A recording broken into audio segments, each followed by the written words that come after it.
Danielle, how are you? Morning, everybody. Happy Thursday, I think it is. How's everybody doing this morning?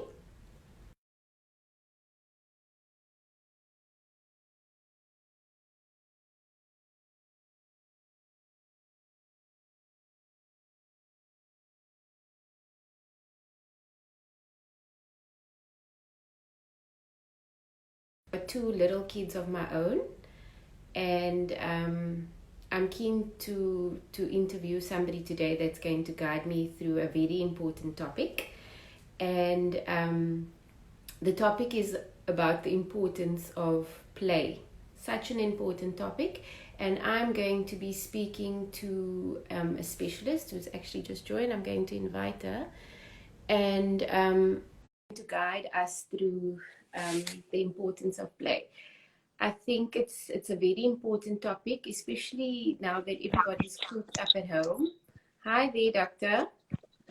Hi, Hayley. How are you doing this morning? Good, thanks, and you? I'm fine, thanks. Good. I was just introducing myself and yourself to everybody. Um, so I just gave them a brief introduction that you are a clinical psychologist and a play therapist, and you're also a mom of three. So you Yes. can also give your personal opinion, also based on science and also based on experience, which I like. I always like the varied opinion. Um, so yeah, I think let's start. I'm going to, guys, if you want to ask questions during the interview, I've got some questions for Doctor. But if you have questions, please ask. And if we've got time at the end, we'll definitely address them as well. So the first question is quite simple. Why is play so important for toddlers? You know, Hayley, when people ask me that, I often say, please don't believe me, but look at the United Nations. They've got a high commission for human rights, and they actually recognize play as one of children's rights. And if you think about that, it means that it's a lot more than just buying a few toys and allowing children to play. There must be more to it. So for us, maybe play takes our children out of our hair for a while and we can carry Mhm. on with business as usual. But for children, it's almost the biggest part of their lives while growing up. So play helps us as therapists to get a little bit of a view inside their lives, but generally play will be problem solving enhances. It will be creative ways of thinking for children. It will be ways that they construct things and that they learn how to socialize. They make sense out of their own world while they play.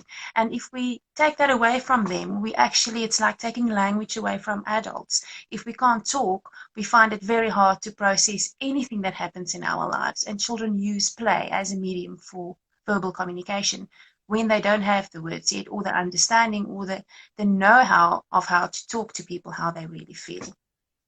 That's so true. And I think I can actually recognize in my own kids now that are at home and not necessarily playing like they used to play. They're getting a bit frustrated in that they feel like their rights, like you said at the beginning, their rights are actually being violated. So, for example, my son enjoys climbing trees, and his school has the most amazing trees, and at home we don't. So he's climbing window frames, he's climbing our little play area. It's just so sad to see, though. But it just makes me think at how important and how valuable play is, really. So, on Yes. that note, what kinds of play do you think are important, and are there different kinds of play? Like you said, problem solving. What kind of play do you think is most important?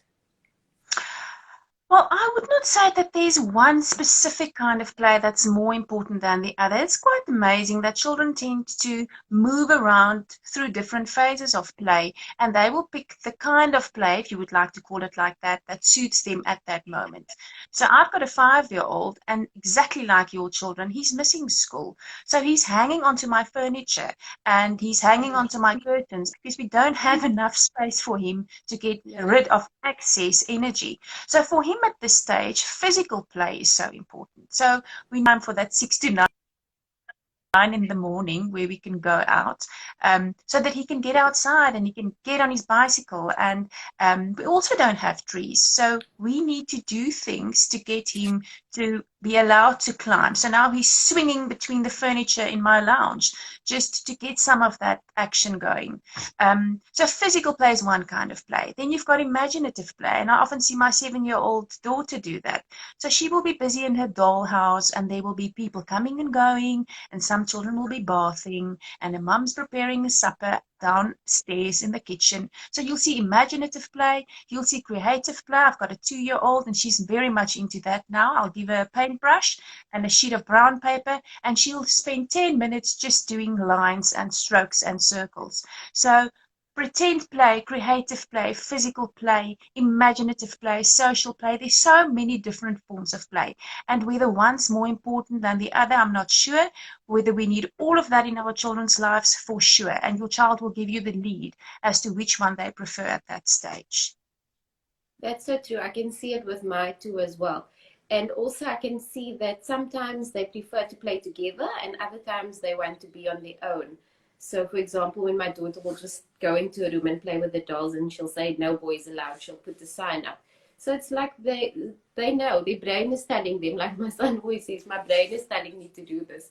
So they're quite smart. So on that note, how much time do you think kids should be playing a day? How many hours a day is ideal for a child to be playing? Well, parents will like this answer because I will say the whole day. So you don't need to do anything with your child. You can just allow them to play the whole day. Children learn so much more from playing than what they will learn from table work, sheet work, worksheets, one-dimensional writing. It's just not the same. So even now during lockdown, where we have these homeschooling programs being offered, if we've spent a little bit of time with time doing that, then the ideal would be that the rest of the day would be playtime, that they can decide themselves what they want to do. And we need to create the environment for them to do that. So there's no limit on playing. My children play in the morning when they get up while they are sitting in their beds. They are playing in the ending of the day at night in the bathtub, still playing. So if you really watch and you check carefully, you'll see that they can play the whole day with different kinds of things. They play while having lunch with the salt and the pepper pot. They've played yesterday. They had a big fight with us, and these two little thingies were becoming people. So they make play part of their lives, and we should allow that. That's so true. And as a parent, how can I set up that environment and structure? I don't know. It's probably not possible, but how can I, as a parent, put a structure in place to make them feel comfortable to play and the environment? Is there any way that I can set up to make them feel at home and feel okay to play like they did at school? Because when they walked into that school gate, they just felt this freedom to play and be themselves. But at home, it's kind of a different vibe. So how can I let them feel that they are open to play? Yeah, it's such a valuable question that you ask because it's so true. When a child enters a school ground, the scene is set. The teachers take out stuff in the mornings. There are Play-Doh on their tables. The grass is cut. It's like they know that this is an environment where they are welcomed to play. At home, it's not the same. Yeah. And now with families working at home, it's even harder. So we are now occupying space at home that maybe used to be an area where they can play, and now it's become a study, or it's become daddy's office, or mummy is quickly having onlines at the dining room table, and they used to make a tent of the dining room table. So it's definitely a big issue, and we need to be very much aware of that. So to answer your question, if you don't have a big house where you have a designated play area, either outside or inside, and some people are living in townhouses or in small flats, then you need to prepare little nooks and places where children can play. So I, for instance, have a small table in my kitchen, and every single morning I'll make sure that there's some stuff there when they arrive, and I change it every morning. So you can have creative things there, or you can have Play-Doh this morning. Yesterday I had the empty Tupperware. I have so many of them, they don't have lids. I have all the Tupperware, and I put that on the table, and I had macaroni and spaghetti, and they were busy playing with that while I was preparing breakfast. Such a You good can take idea. out, we have so much stuff. You can put some of the toys away, not taking out everything at once.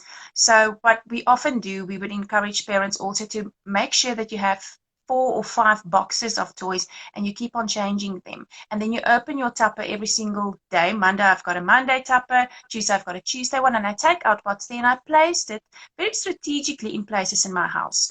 So I've got little children enjoy these block puzzles. So Mm. maybe have space, maybe next to your bedside drawer on your side table or in the dining room on one of the chairs, and you just put one of those block puzzles there. So they'll walk past and they'll say, hey, I haven't seen this yet, and they'll Yeah, start building some puzzles. But you can change the amount of toys that you put out, and you can change the places where you put it, and children will find that their whole house will then become a playing field.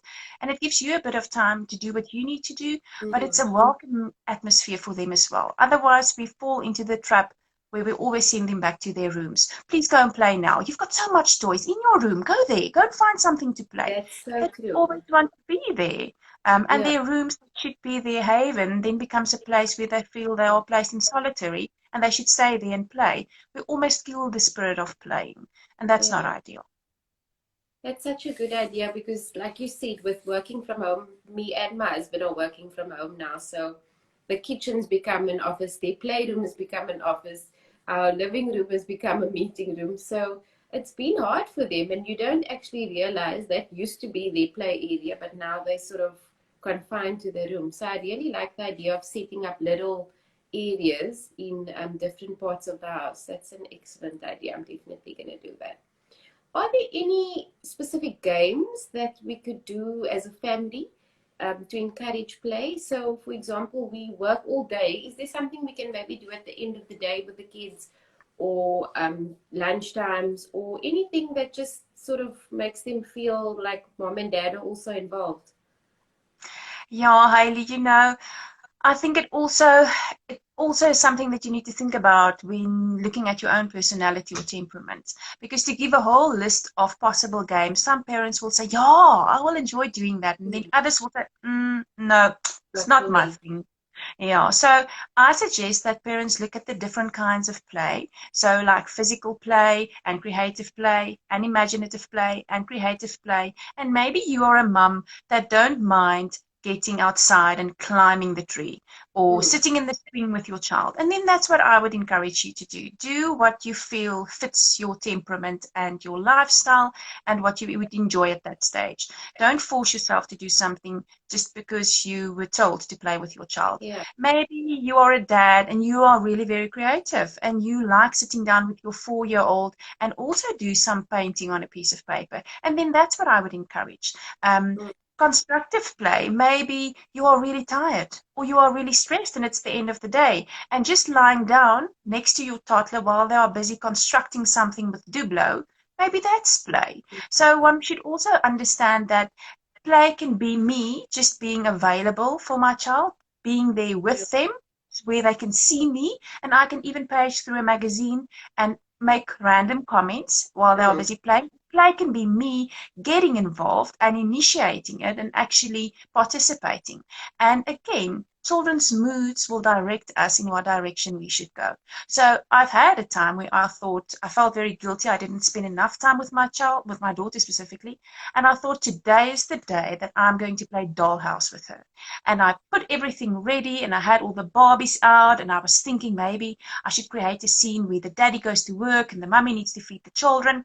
And then she came in and oh boy, she was so disappointed because her idea of playing was for me to go outside with her, find some rocks and leaves because she wanted to do something creative for the day.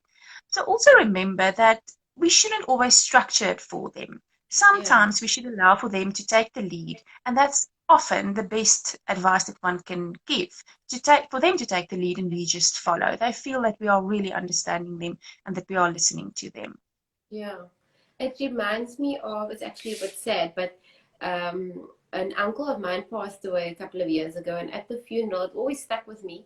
His son, my cousin, said at the funeral he doesn't remember um, the toys his father bought him, but he remembers his father playing with him, and that's the best memories he's ever got. So I think just by being there, like you said, you don't even have to physically be doing something, just being there and taking the lead, I think is such a good piece of advice. Definitely. You are right. That's so sad what you actually say, Yeah. but it's so true, parents out there, that children will remember the time that we've spent with them. They will not tell you about that big fancy toy that you've bought. They will remember us being there with them. So it's so true what you say. Yeah, and I think especially now with lockdown, everybody's cooped up at home and kids are going to go back to school and everybody's going to talk about, oh, I did this, I did that. And they're going to think, oh, my mom was just working or my dad was just working. So I think it's very important just to take a couple of minutes every day to play with them, Yeah. do Again, something you're they want touching. to do. Yeah, sorry, Hayley. Again, you're touching on a very important point. I keep on reminding myself every morning when I wake up, and I ask myself the question, what will my children say when lockdown's finished? What will they say when this crisis is all over and somebody asks them, how was your time at home? What will they say 10 years down the line when they are teenagers and somebody asks them, can you remember that pandemic? How can you remember? What can you remember about that? What will they say when they tell their children one day about this time in history? How will they remember this? And if they can only say something like, yo, it was hectic, hey?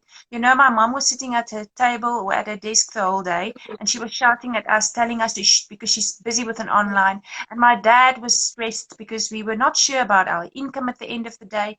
That would Yes. be a sad, sad time then. So one would like them to say something like, it was strange, you know, it was an odd time, everybody was at home, but you know, we played a lot. And I Yeah. can remember we couldn't buy new stuff because we were not allowed in the shops, but we learned to play again with sticks and stones outside. And Yeah. we started playing again, building structures in the sandpit. And that would be a much more valuable memory to have of this pandemic than what is currently going on. So true. I actually asked my daughter the other night, what are you enjoying the most about lockdown? And then she said it's she loves weekends now because we have game night every weekend, and we we have movie night as well. And it's something we just didn't have time for before. You know, weekends used to be kiddies parties, birthday parties, or functions, and you never really. It was once in a blue moon that you actually got time to do it. But now it's a regular thing, and we also have dinner at the table every night together. You know, nobody's working late or somewhere else or at the gym or something. So I think it's important to leave positive impacts, little positive impacts in the day to day of this crazy time we're living in. Yeah, it's amazing what you say that now you have movie nights and you have game nights or board game nights. It just shows you that maybe you haven't thought about that form of play before lockdown, and now you need to think Mm. out of the box and you need to fill up time and space sometimes, and that's then what pops up. And maybe parents will find that it's easier now for them to also think of ways to play because they need to find ways to play to keep their Yeah, children occupied. So that's definitely true. And if we can rewrite history maybe a little bit for children as well, so that they will learn new ways of playing during this time and that they will fall in love with it all over again. Because that's maybe the other point that we should touch on is that children sometimes don't know how to play anymore. So I've had sad incidences of friends coming over to play, and then they will walk into my children's playroom and they will look around and they will say, so, where's the TV? Or where's the laptop or the mm, tablet? And they don't know how to play anymore. Or I will send them outside with some snacks and they will just be outside for 10 minutes and somebody will come rushing in again and say, oh, can't we maybe watch something on the TV? So mm, children forgot how to play and we yeah. are partly to blame for it. But now we have a real excellent opportunity to reverse that again and to get them back to playing with stuff that's lying around the house. Mm, We can't even buy toys. So we need to keep them busy with what they have. true. On that note, I mean, a lot of the kids now, actually both of my kids, there's some sort of online learning, so they weren't necessarily exposed to a phone or a laptop before lockdown, but now we kind of forced to let them use this device, and it's quite addictive. They do the online lesson, and then 2 minutes later, they're looking at apps, and they're like, "What is this? What is that?" How do you feel about tablets and phones and laptops for young kids? It's concerning, and again, a very valuable point, Hayley, because we are going to tread in world now, and it's we don't really have much of a choice. So children that maybe were not exposed to devices that much before might now be introduced to it a lot more. So you are having an online class with your child, and then straight after that, you need your laptop back because you've got an online meeting. Mm. So children are also now seeing, this becomes part of our new norm. So important that you mentioned that we need to make a red flag in our heads to make sure that we understand that unless it's a formal meeting or we are Zooming with family in Cape Town or we've got maybe an online class, in all other areas, then screens should be switched off.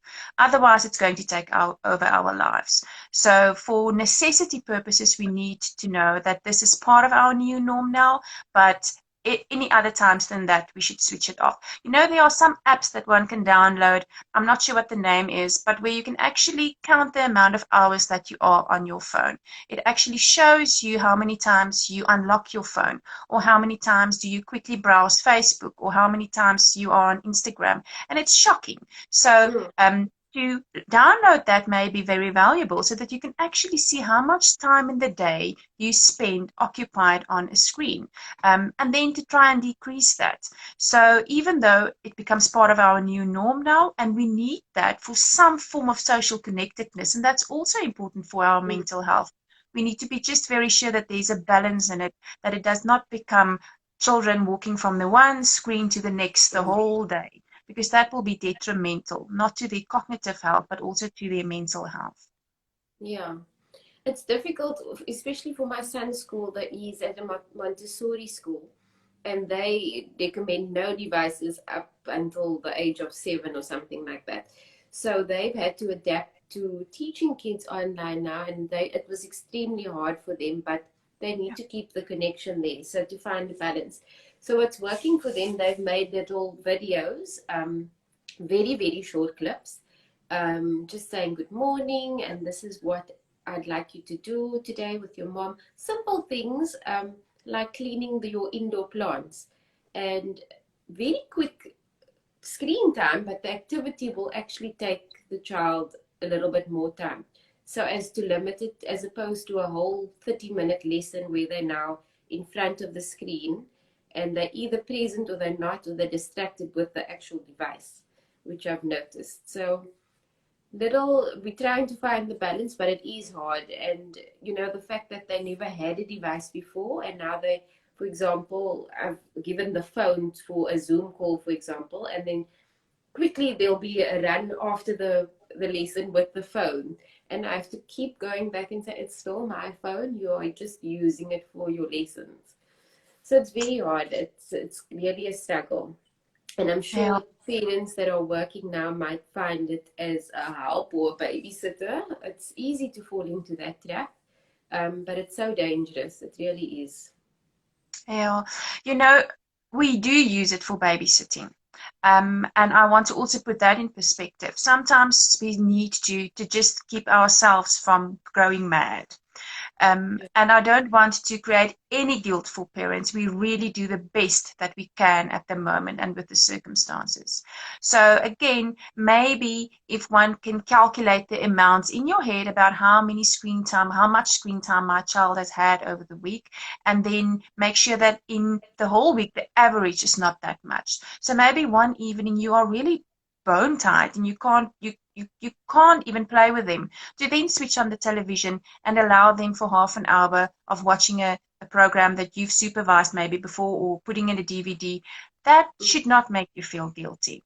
But to switch on the television 8 o'clock in the morning and it's in the background the whole day, and children are sitting there for an hour and then going outside for 10 minutes and coming back and sitting for 10 minutes and then going out for 5 minutes and coming back and sitting for an hour again, that should not be the norm. Mm. So parents should definitely not, we shouldn't add more guilt on their shoulders. So Mm. sometimes we should just do the best that we can, but remembering that this can become such a big problem if we don't have our thumb over it, that, and it shouldn't be there, but it's because it's very difficult to reverse. Some people always say the only way to stop smoking is to never start. And it's almost the Yes. same for screen time. The only way to not try and get the screen away from you in the first place. But as we are now stuck in these circumstances, we should do the best that we can. Yeah. So if we don't limit it enough now, it's going to be an extremely hard job to do once we get back to a form of normality. Such an important topic. I don't have any other questions, but is there anything else, any advice or tips you can give us, Doctor, to see us through the next, for how long? We don't know how long this is, even if kids go back to school or there is a sort of sense of normality, it's still going to be a while where we cooped up at homes, be it weekends or many parents will opt for homeschooling and not to send their kids to an ECD. So what advice can you give parents out there? Well, apart from the advice of having little playstations in your house, maybe it's also a good idea, and you'll come across treasures if you go into your child's room and you start sorting out stuff. Because children have toys that they got 2 Christmases away, and they've got toys that grandma gave them 18 months ago. And all these things are hidden under the bed and in a drawer and in a play tub, and it's very, you should see, it's an amazing thing to go through. If you go into a room and you tell them, today we are going to sort out all the toys, they want to start playing with it. It's actually frustrating now that I think of it. You are in a mode of cleaning up and you want some help, and if you turn around, there they are playing with something. You say, no, we need to clean that first and put it over here because this is the stuff that we need to give away for charity, and this is the stuff that we can still use. And they start playing again.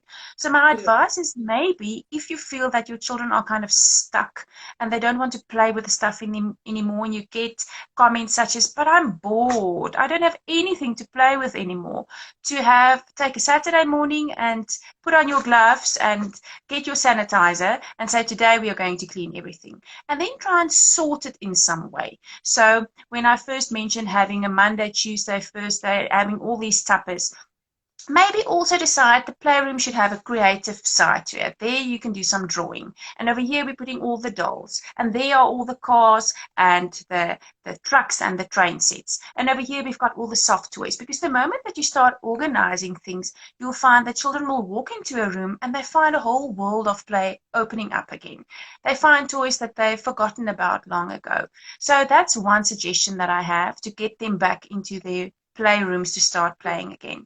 The other suggestion that I have is, boredom is really very good for us. We don't think so, but we often believe that we need to keep on entertaining our children. So I sometimes get up in the morning and I think, oh, I really don't know how I'm going to keep them busy. And I shouldn't feel that way.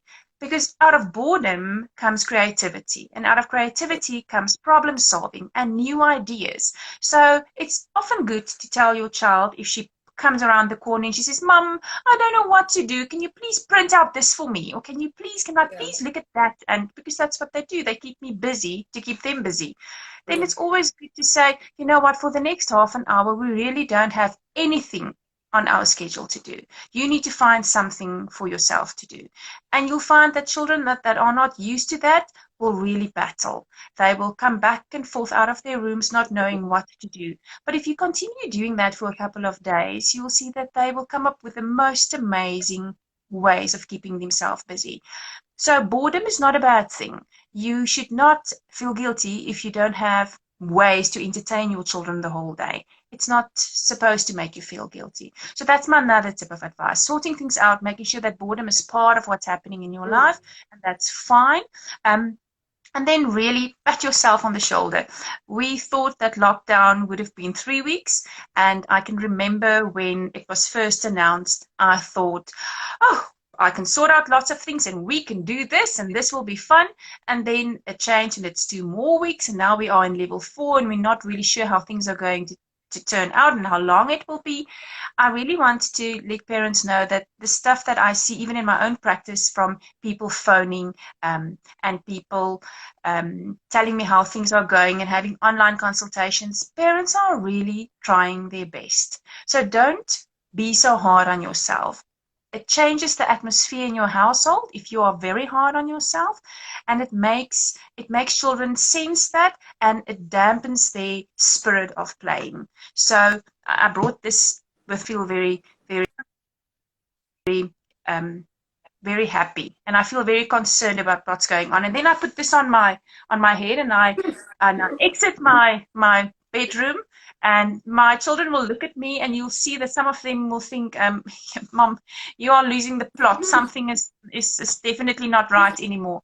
But it sets the tone for something. Okay. So within a couple of minutes, I've got a 2-year-old being ready to play. And then I've got a 7-year-old, and she said, Mom, I've got an idea. You are the queen bee for the day. So you can tell us exactly what we should do, and we should follow.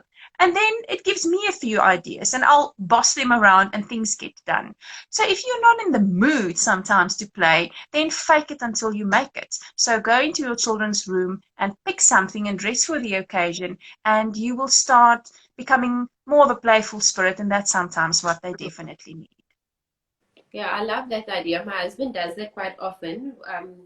He puts on a superhero t-shirt or something, and he'll go to my son and he'll say, what's your magic power? And then the house just goes crazy. They light up, and yeah, they love it. So that's true. I think I need to get me one of those hairbands. I see we have some questions, Doctor. Let me just scroll down here. We've got a question. With a 16-month-old, I'm struggling to balance play and still get work done during normal working hours. Is there any advice you can give? Yeah, it's so hard for that mum. I think it's the worst time ever to be at home with a newborn or with a child between the ages of, let's say, 3 months and 18 months, because we constantly need to keep them busy. They can't do it on their own, and we're also now more aware of our surroundings, and maybe it's not really baby-proofed or safe enough, so we can't leave them. They need to be supervised. So my advice to her is that we need to start teaching these little ones to start playing on their own. And it's a process. It's not something that happens overnight. So you should, again, have a little bit of a play station there where you are working.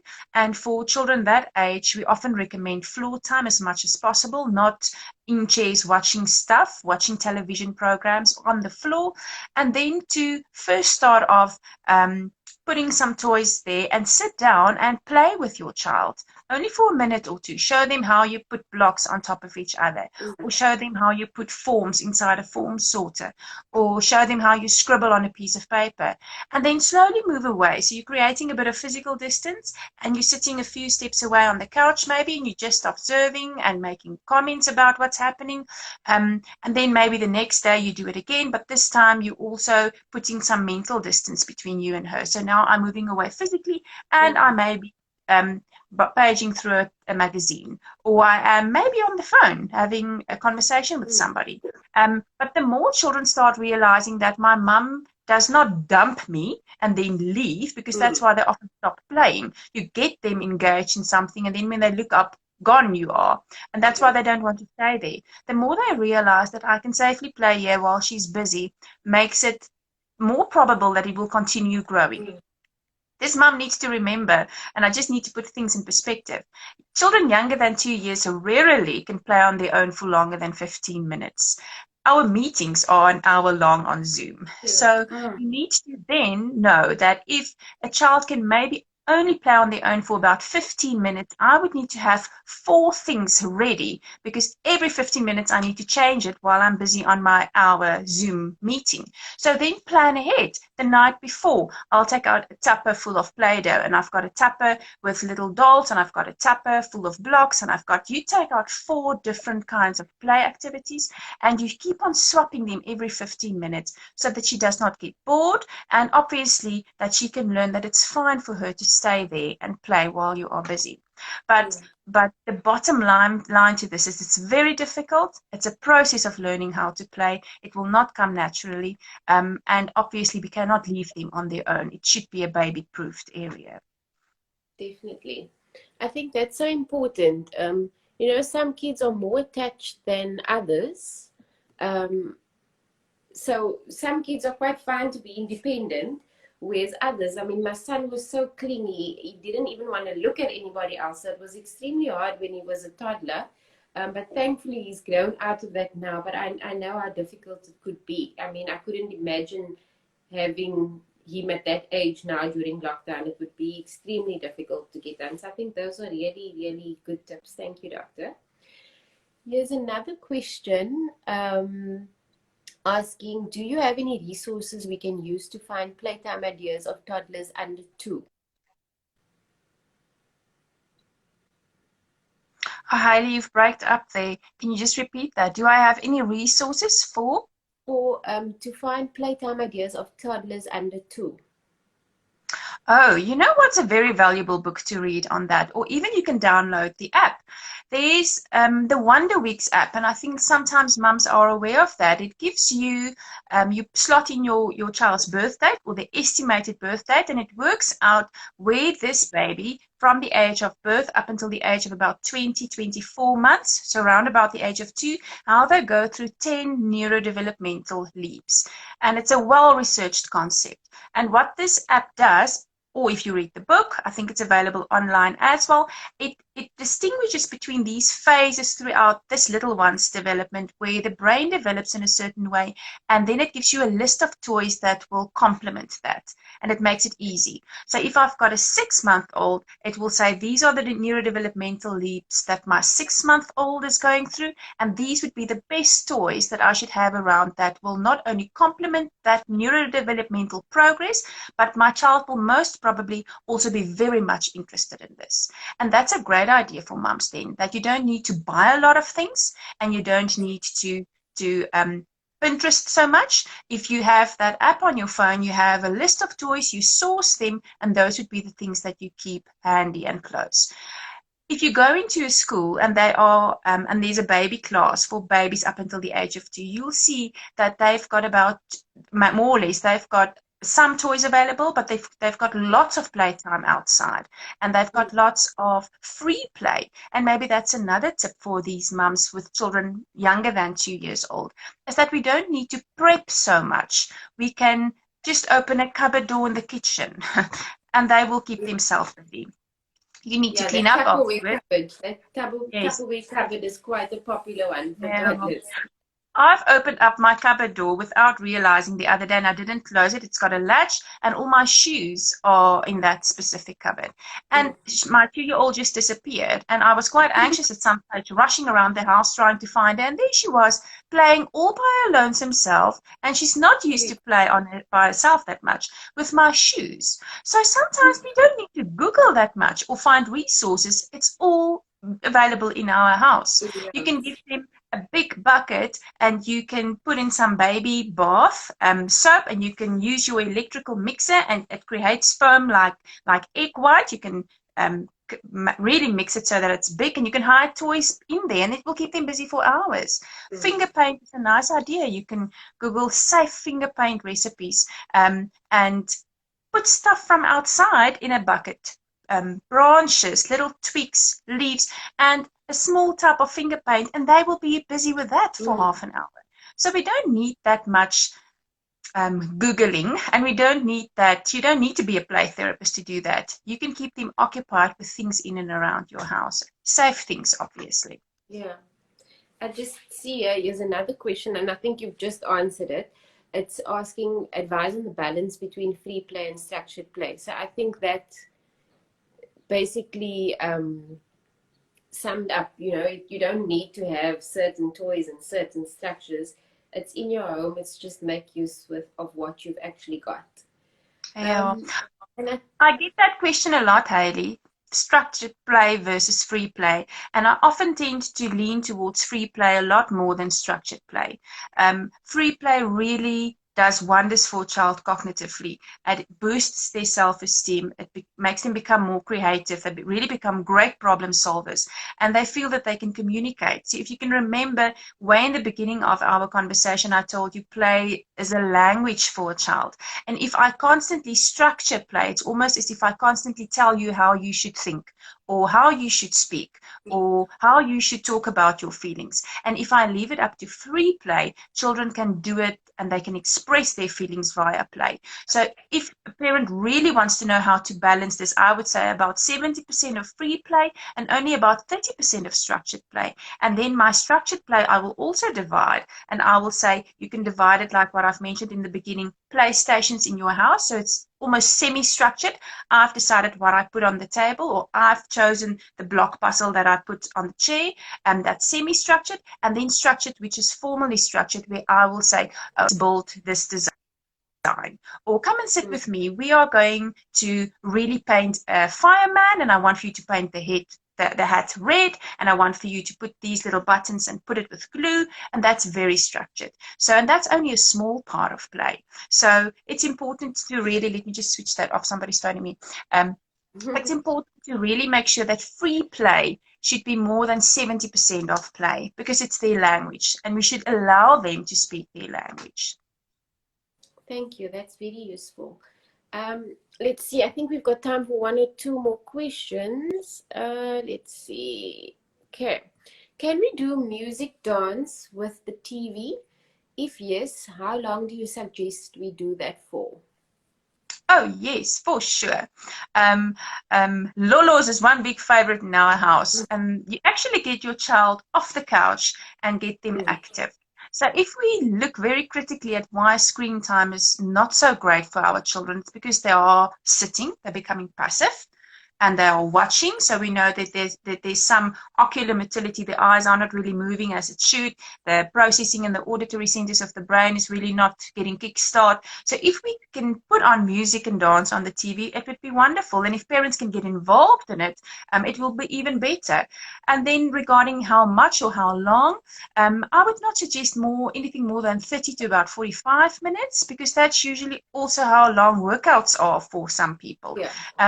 And then what often happens, and you'll see, and you should check your children, read the signs from them.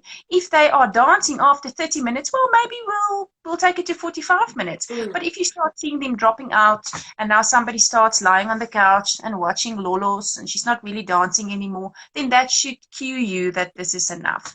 But it's an excellent suggestion, yes, dancing and having music. It's a great way of play as well.